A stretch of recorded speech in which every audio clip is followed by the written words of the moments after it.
Cette découverte macabre s'est déroulée samedi matin suite à une patrouille de mes collègues qui repassaient dans le coin pour voir les lieux qui devaient être murés suite à un trafic qui avait été découvert la semaine dernière.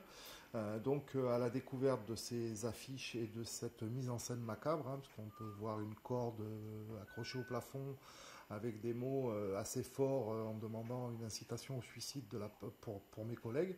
Donc nous, ce qui nous inspire à Alliance Police Nationale, ce que nous inspire cette scène, c'est qu'on trouve ça inadmissible et qu'on condamne complètement ces gestes et qu'on demande que la lumière soit faite. Il y a une enquête qui est en cours, qui a été demandée par la DDSP 06, et on demande à ce que les auteurs soient retrouvés et condamnés sévèrement, parce que dans le contexte actuel, vu le nombre de suicides qu'on a depuis le début de l'année, on est à 28 suicides depuis le début de l'année, en 4 mois et demi, on condamne ces faits qui sont pour nous extrêmement graves pour l'ensemble des policiers et locaux et nationaux. Est-ce que vous avez l'impression qu'il y a une gradation? Parce que d'abord il y a eu des mots, là maintenant il y a des inscriptions, une corde. Est-ce que vous avez l'impression qu'il n'y a plus de limite?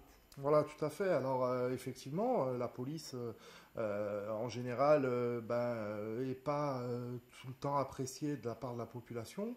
Ça commence par des mots. On peut voir depuis 24 semaines que mes collègues croulent sous les insultes et les menaces pendant les manifestations.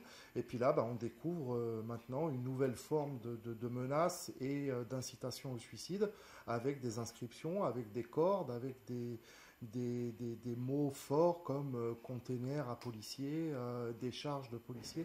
Voilà, donc c'est effectivement, on monte en gamme dans les menaces, dans les insultes et dans l'incitation au suicide. Est-ce que vous êtes inquiet pour l'avenir?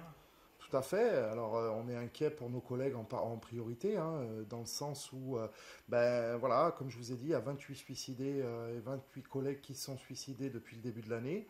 On demande à ce que ça soit pris en compte.